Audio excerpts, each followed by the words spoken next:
É isso, chegamos. Nesse momento são 3 horas da tarde. Está no ar mais um programa Subtexto.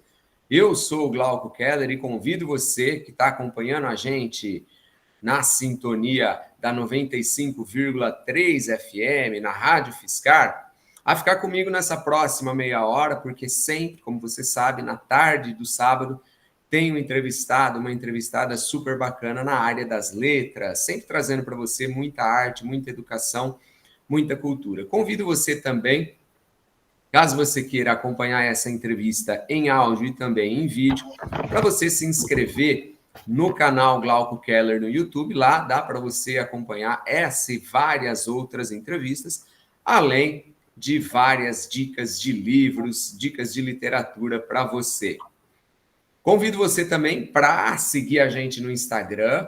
A minha arroba é Glauco Keller e sempre tem dica especial de arte, de cultura, de educação para você.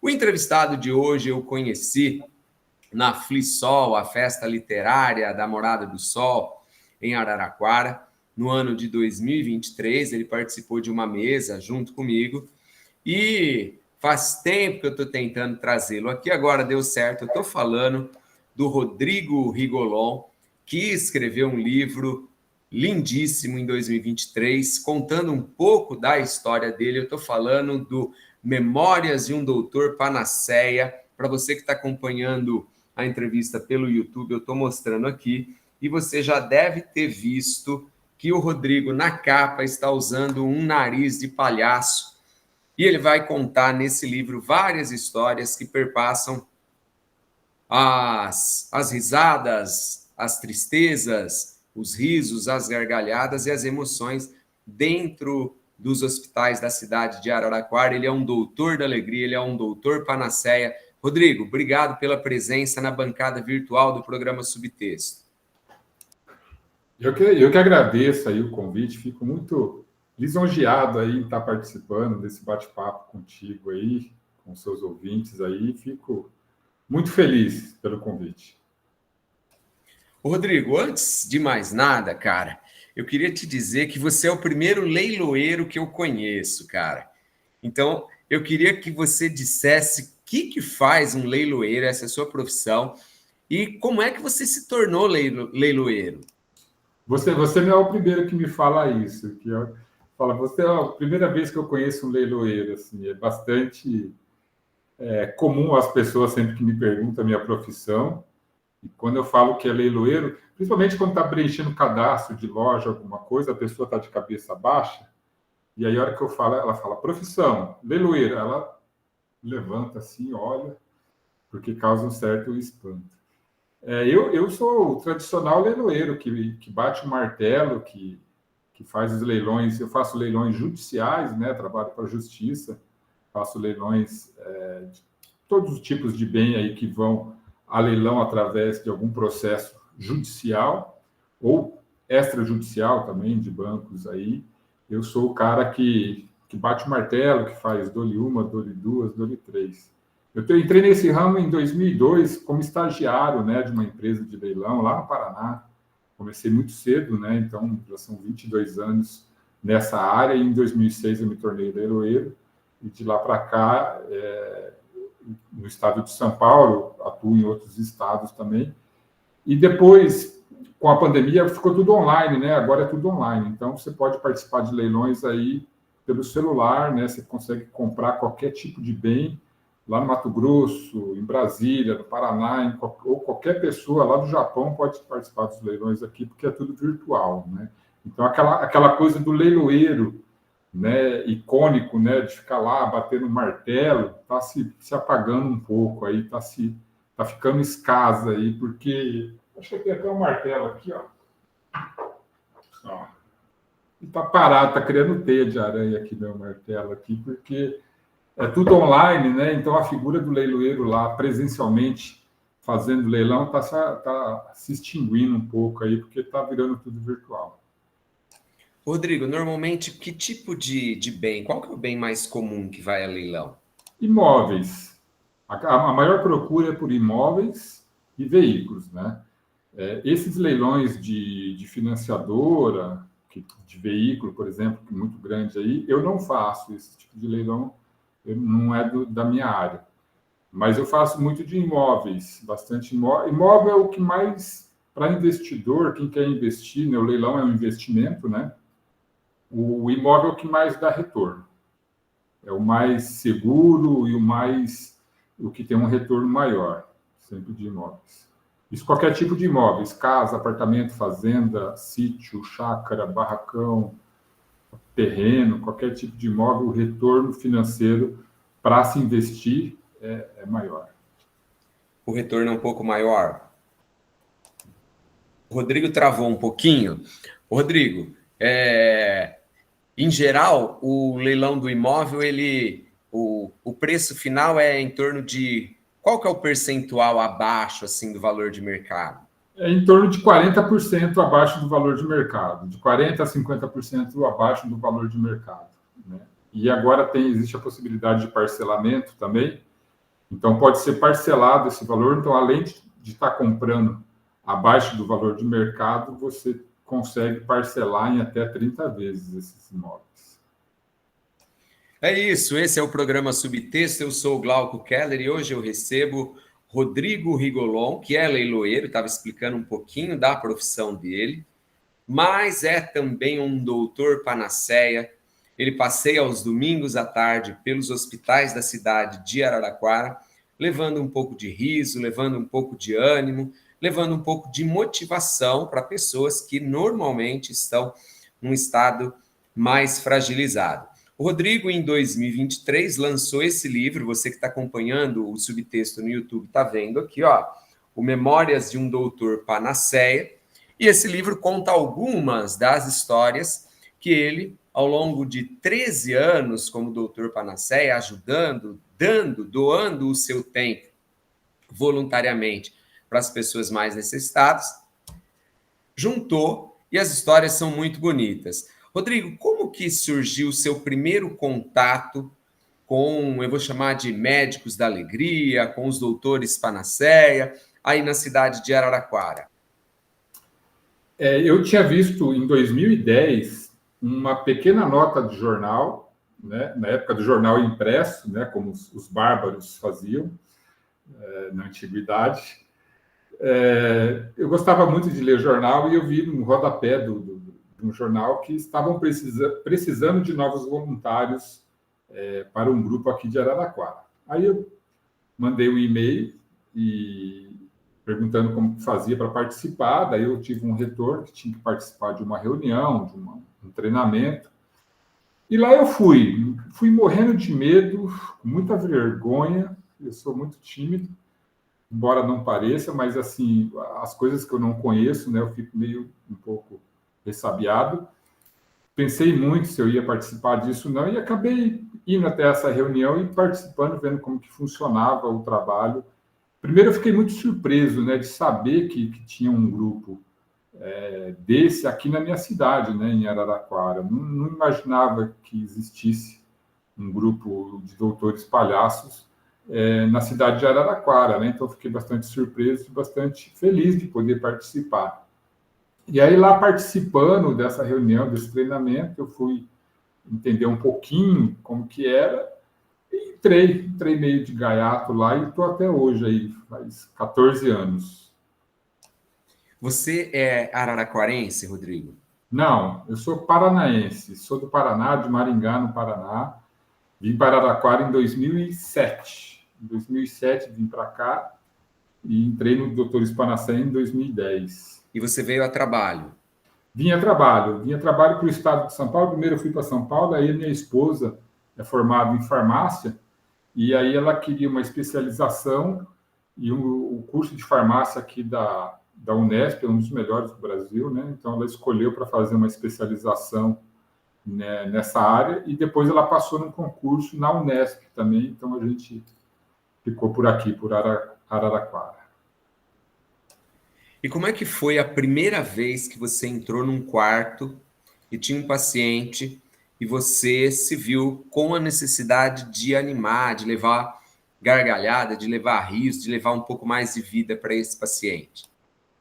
Foi meio aterrorizante para mim, ser bem sincero, assim, não foi muito fácil, porque o treinamento, né, foi muito singelo que eu tive, né, então não tinha ideia do que era entrar dentro de um hospital e tentar fazer a pessoa dar risada, né, vestido de palhaço, a caráter e tudo mais. Então, o primeiro momento é um baque, né, assim, você entrar dentro da privacidade do leito, do quarto das pessoas que estão ali adoecidas, né? E tentar tirar alguma coisa de legal, de bom, né? Tendo em vista a situação que ela se encontra. Então, eu fui, assim, meio impactante, assim, mas eu tinha uma ideia errônea do Dr. Palhaço de que ele fosse um contador de piada, né? Então, eu teria que chegar até o quarto e disparar a piada uma atrás da outra para fazer o cara morrer de rir, né? Literalmente. Se ele não fosse morrer da doença, ele ia morrer de rir. E aí eu fui percebendo que não era nada disso. Hoje a concepção do papel, né, do Dr. Palhaço é muito diferente disso do que a maioria das pessoas também imaginam, né? De que nós, doutores palhaços, vamos entrar no quarto lá para ser um contador de piada e fazer a pessoa rir muito.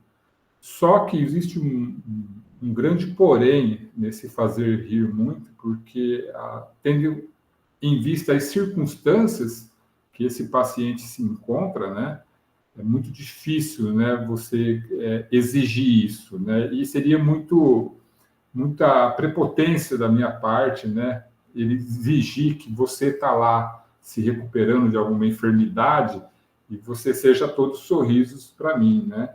E eu fui percebendo isso com o tempo, ao longo do tempo, com as experiências vividas, de que eu não poderia simplesmente entrar no Google, pesquisar piadas, decorar essas piadas, chegar lá e contar essas piadas. É claro que nós trabalhamos com humor, né?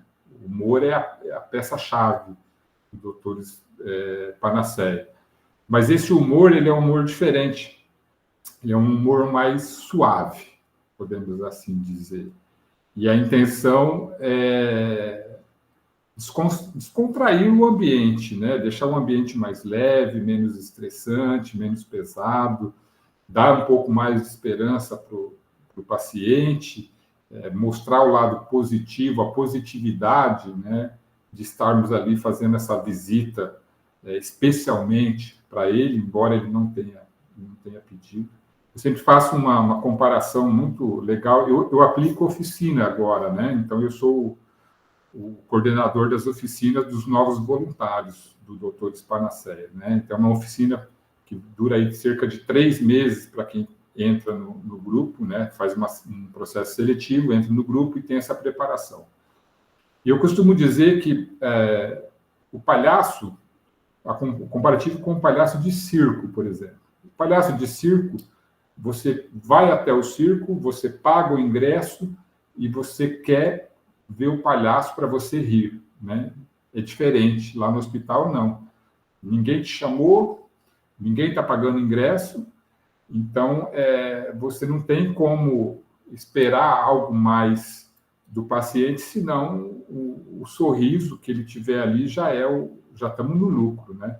Então, as pessoas que vão até o circo ou até o teatro, elas vão para dar risada, elas vão para ter o entretenimento, elas estão pagando para isso e elas vão querer assistir isso. Lá no hospital, não, né? Elas estão lá por outras circunstâncias, elas não estão no hospital para nos assistir. É nós que vamos até eles lá, né? É um local que eu falo até no livro que nós não precisaríamos estar, mas nós fazemos questão de estar lá com eles, né? E isso é muito importante porque quando a gente entra também no leito, a gente pede licença, a gente pede autorização para o paciente, né? Se ele falar não, a gente não entra no quarto, a gente respeita muito isso. E a ideia é outra, né? A ideia é outra, diferente do palhaço que a gente está acostumado a ver por aí. Esse é o programa Subtexto, eu sou o Glauco Keller e na sintonia da Rádio Fiscar em 95,3 FM, para você escutar diferente, para você ler diferente, muita arte, muita educação, muita cultura. Hoje eu recebo o Rodrigo Rigolon, Ele é autor do livro Memórias de um Doutor Panaceia, um livro adorável que conta histórias muito bonitas que ele vivenciou pessoalmente dentro dos hospitais da cidade de Araraquara, sendo um doutor palhaço, um doutor da alegria. Você que quer acompanhar esse programa pelo YouTube, é só se inscrever no canal Glauco Keller. Lá você vai poder acompanhar esse programa, o programa Subtexto, em áudio e também em vídeo. Rodrigo, como que é a receptividade dos hospitais em relação aos doutores Panaceia? É muito legal a receptividade, né? É impressionante que o grupo Doutores Panaceia surgiu em 2002, né? Eu entrei em 2010. Mas no começo, né, os hospitais tinham uma resistência muito grande. Como assim, doutor, palhaço, né? Vocês vão estar tirando sarro dos médicos, vocês estão fazendo né, algo circense aqui dentro do hospital, isso não pode, o hospital é uma coisa séria, vocês vão atrapalhar o serviço das enfermeiras, dos médicos, vai atrapalhar o tratamento do paciente. Então, existia uma resistência grande dos hospitais para com esse tipo de trabalho. E interessante como as coisas mudam, né? O tempo muda. E agora, eu achei muito legal isso, muito interessante. Com a pandemia, a gente teve que parar, né? Suspender as visitas, suspender os trabalhos, como tudo no mundo, né? Que aconteceu. E aí, quando teve a reabertura, né? Foi liberando mais em 2022. Os hospitais entraram em contato conosco e falou: volta, pelo amor de Deus, nós estamos sentindo muita falta de vocês. Vocês fazem muita falta aqui. E isso é muito gratificante, isso é muito legal escutar isso dos hospitais, né? Que nós somos importantes, que nosso grupo é importante e faz falta. As enfermeiras sentiram falta, o pessoal da limpeza, do café, os doentes, os pacientes, todo mundo sentiu a falta e sentiu a diferença, né? Eu falo que a gente só dá valor quando perde, né? E isso vale para tudo na vida, né? Para tudo.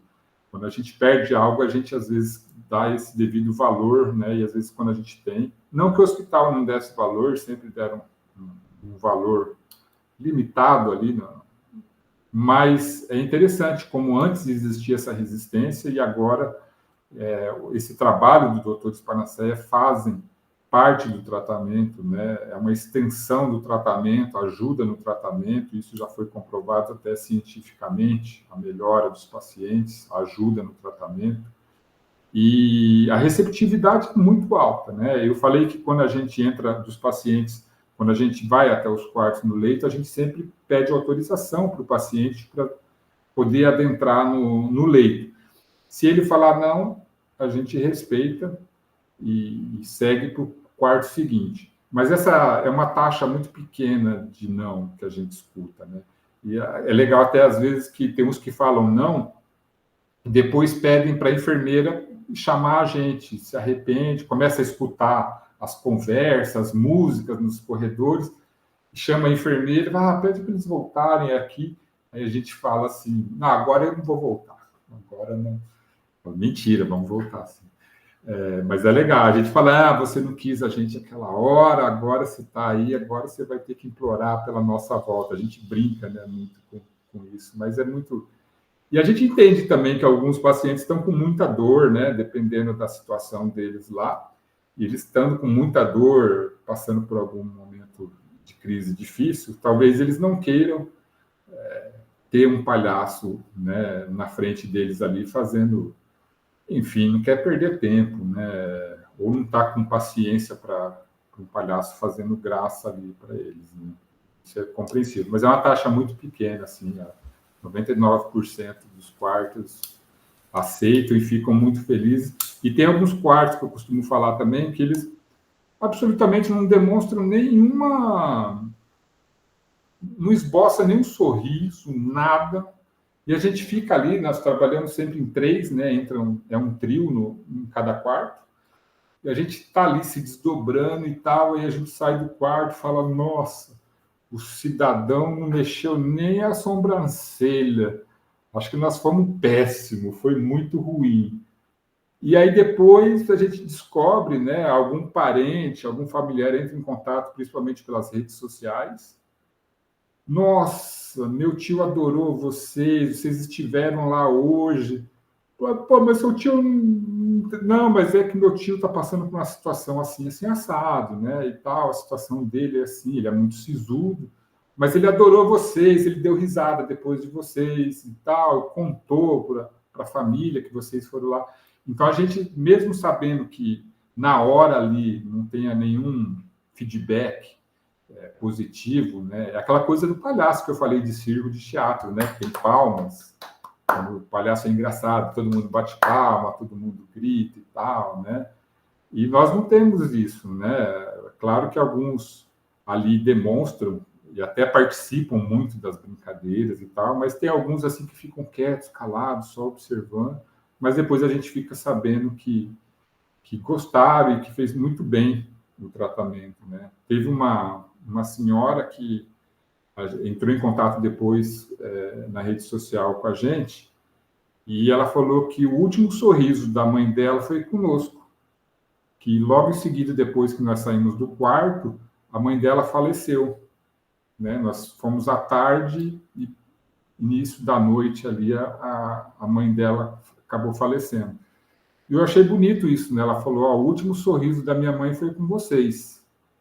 Então, é muito satisfatório, gratificante e fico muito feliz, assim, né? Por saber que uma pessoa está partindo deste mundo e sorrindo com a gente, né? Tendo a nossa alegria nesses momentos finais aí, né? Muito, muito legal. Rodrigo, quantos doutores e doutoras fazem parte do grupo Doutores Panaceia hoje? Hoje nós estamos com 62 voluntários e voluntários que participam do projeto, porque alguns estão afastados por problemas de saúde, alguma coisa assim. São 55 na ativa, né, que fazem visitas. E está entrando, agora eu estou dando um treinamento para uma nova turma, que é a turma 13. Tem mais 25 em treinamento, vão se formar aí uns 15, mais ou menos, até o final de maio. Junho eles fazem um estágio, a gente faz um estágio com eles. Em julho eles começam já a operar, fazer cirurgia, tudo que tem direito aí. Esse é o programa Subtexto, eu sou o Glauco Keller e hoje eu tenho o prazer de receber na bancada virtual do programa Rodrigo Rigolon. Ele é um doutor da alegria, ele é um doutor palhaço, ele é um doutor panaceia, e leva riso, gargalhadas e muita alegria para os hospitais da cidade de Araraquara com a trupe dele, que é especialista em besteirologia, segundo ele mesmo costuma dizer. Você que está acompanhando a gente em 95,3 FM pela sintonia da Rádio Fiscar, pode vir para o YouTube e acompanhar no canal Glauco Keller. É só se inscrever, essa entrevista em áudio e também em vídeo. O Rodrigo lançou no ano passado, em 2023, o livro Memórias de um Doutor Panaceia, em que ele reconta histórias pelas quais ele perpassou, as quais ele viveu. E eu vou pedir para você, Rodrigo, falar um pouquinho da história do livro. Você, depois de 13 anos, voluntariando o seu tempo, voluntariando os seus desejos, suas vontades nos hospitais, você optou por lançar um livro contando um pouquinho dessas histórias. Como é que se deu a ideia de colocar essas histórias vivenciadas dentro dos hospitais no papel, no livro, e levá-la para os leitores da região aqui, para os leitores interessados nesse assunto tão bonito? Sempre quando eu encontrava com algum amigo, né, e o pessoal fica muito curioso, perguntando como é que é lá no hospital, como que funciona, e eu contava, né, e conto algumas histórias, e o pessoal sempre brincava, isso aí dá um livro, né? Depois que eu contava as histórias assim, eu falava, nossa, que legal, isso aí dá para escrever um livro. Mas, Glauco, era uma coisa tão longe, distante para mim, na minha cabeça, escrever um livro era uma coisa assim tão, sei lá, distante mesmo da minha realidade, de parar e escrever um livro, que eu falava, imagina. E aí teve um amigo meu que, de tanto eu contar as histórias para ele, né, ele falou, isso aí daria um livro, e por que você não escreve realmente um livro? Eu falei, não, porque eu não sou escritor, como que eu vou fazer isso? Ele falou, não, eu te ajudo. Eu já escrevi um livro, ele já tinha escrito, acho que 2 livros já. E falou, eu te ajudo, cara, eu te ajudo.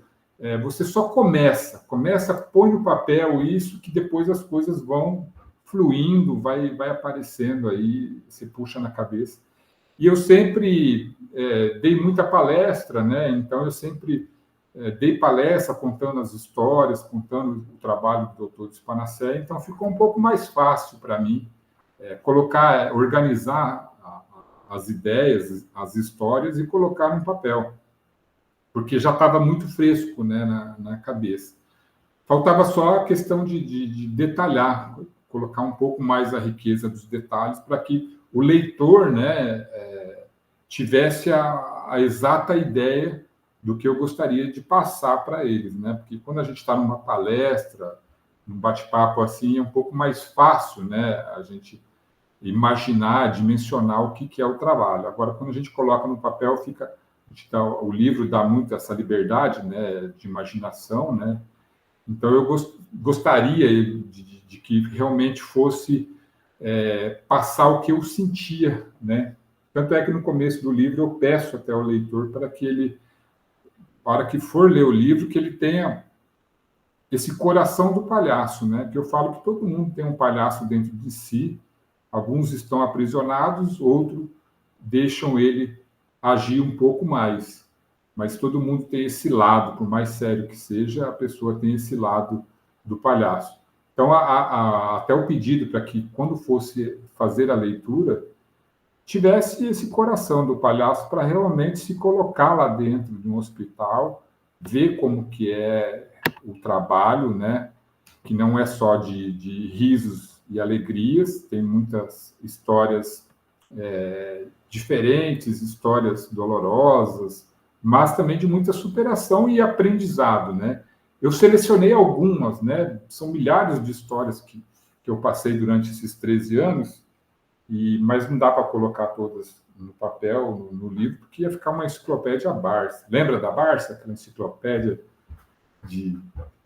Eu não sou dessa época, eu vi no YouTube lá que parece que os antigos usavam esse... Ouvi dizer, né, Rodrigo? Ouvi dizer que tinha, né? Ouvi dizer aí que o pessoal até vendia, né? Os vendedores iam de casa em casa vender a enciclopédia Barça, desse tamanho, assim. Então, ficaria um livro muito extenso. Então, eu coloquei algumas histórias que eu achava que eram mais emocionantes, né? Que eram mais... mexiam mais comigo, né? E que poderia trazer alguma ideia do que é o trabalho voluntário, porque muitas pessoas chegam no projeto querendo participar do projeto, achando que por ser palhaço, não é uma coisa muito séria, que é uma coisa mais... E não é, né? É muito sério, é um compromisso muito grande, uma responsabilidade muito grande. O grupo tem várias regras para se seguir, né? O hospital tem regras para se seguir também. Por isso que a oficina, né, que eu aplico para esses novos voluntários dura 3 meses, que é um trabalho de preparação psicológica, principalmente, para chegar e encarar a realidade dos hospitais, e o trabalho de palhaço também, de como ser um palhaço, né? Eu já começo falando que você tem que pensar como um palhaço. Se você quer ser um palhaço, você tem que pensar como um palhaço. Só aí você vai conseguir ser um palhaço. E engraçado que também... engraçado não, é triste.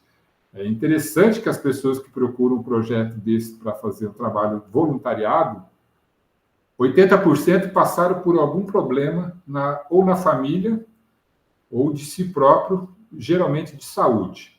E aí essas pessoas querem retribuir a saúde que foi recuperada ou o momento difícil que passou com ela ou com algum familiar. Eles querem se redimir muitas vezes, porque chegam pessoas lá com 50, 60 anos de idade, Glauco, que nunca fizeram absolutamente nada de voluntariado. Nada, nada, nada, nada. Então, e por que chega aos 60 anos, 50 anos de idade, desperta? Agora eu preciso, não é nem eu quero, eu preciso fazer algo por alguém. Eu preciso trabalhar para alguém. É porque aconteceu alguma coisa na vida dela que fez acender essa luz que ela está ali, ela trabalhou a vida inteira dela em prol dela ou da família dela, nunca em prol de outros, né? E a gente, quando viver em sociedade, exige também a doação, né, para outras pessoas. E doação que eu falo é doação do seu tempo, né? Que é o que a gente tem mais valioso, doação em dinheiro, doação de bens, doação de outras coisas, mas doar o seu tempo, né? Você pegar o seu tempo, que é precioso, né? A gente estava falando da nossa correria, né? Antes de começar a gravar aqui, como que é corrido o nosso tempo. E separar um tempinho da sua semana para se doar para pessoas que você nunca viu, que você não conhece, você não sabe o nome, profissão, classe social, nem nada, algumas pessoas só vão despertar isso em si próprio quando passam por um problema muito sério, ou financeiro, ou de saúde, uma tragédia, ou alguma coisa assim. Infelizmente, é uma pena que as pessoas não tenham esse despertar antes, né? Espero acontecer algo de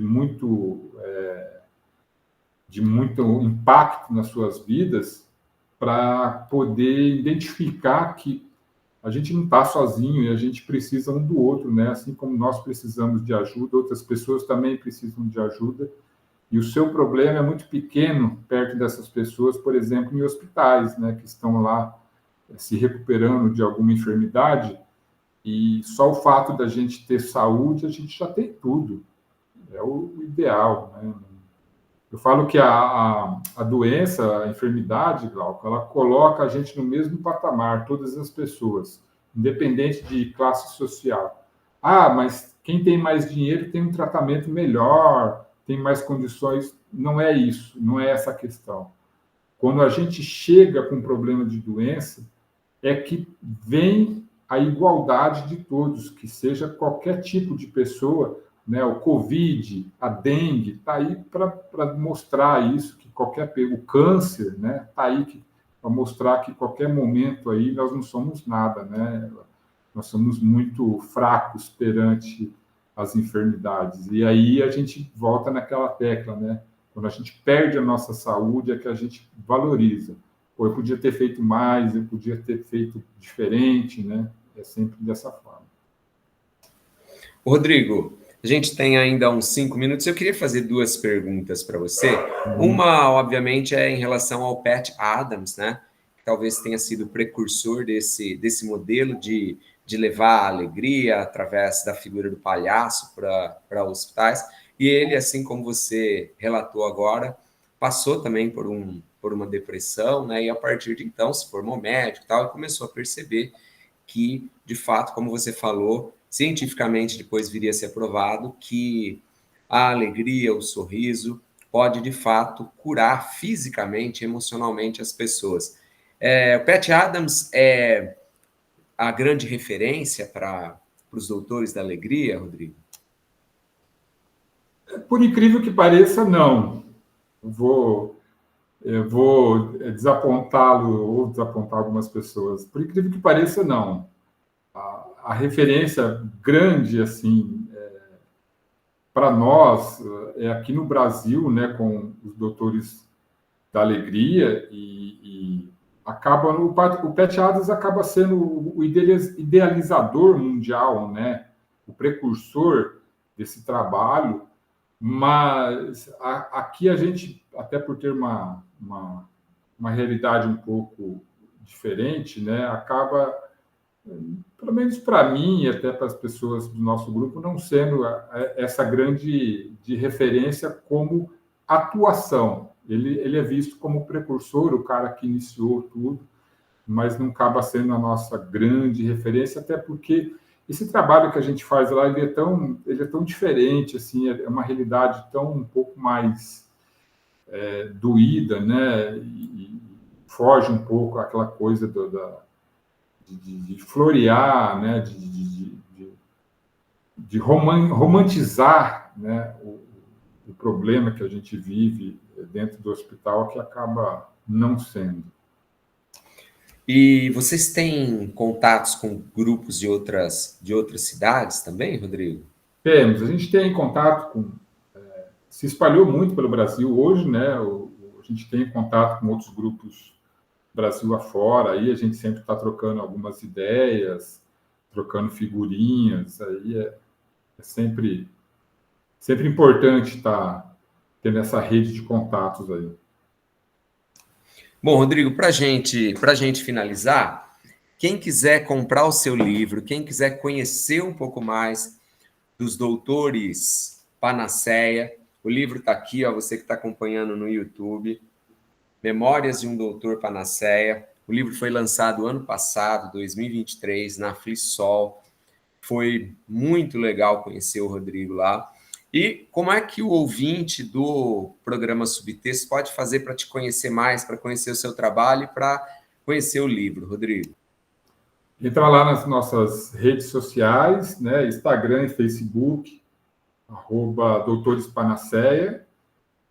Tem o Doutor Aparício. O Doutor Aparício agora está nas redes sociais também, que ele não pode ficar de fora. Então, é o meu palhaço, o Doutor Aparício do Céu, cara de fusca, bunda de corcel.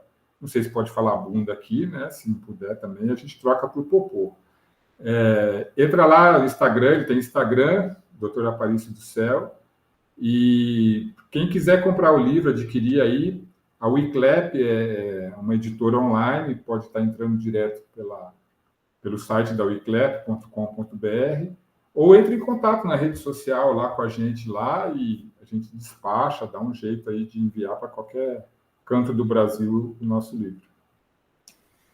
É isso, o programa Subtexto vai ficando por aqui. Hoje eu conversei com um doutor Panaceia, o Rodrigo Rigolon, que lançou o livro Memórias do Doutor Panaceia no ano passado. Ele é um dos doutores que levam alegria, que levam risos, que levam motivação aos hospitais da cidade de Araraquara.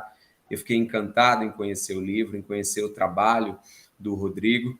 Rodrigo, obrigado pela presença, cara, aqui no programa Subtexto. E eu que agradeço, fico feliz mesmo que você tenha gostado do meu livro aí, obrigado aí. Realmente é uma experiência, são histórias verídicas, então não são personagens, então tudo aconteceu de verdade ali, e essa riqueza, né, de realidade aí é importante para os leitores se divertirem com as histórias lá e ver um pouquinho do nosso trabalho, como que é feito. Então, obrigado pelo convite aí, sucesso para o seu programa e, enfim, qualquer coisa, se quiser chamar de volta aí, estamos juntos.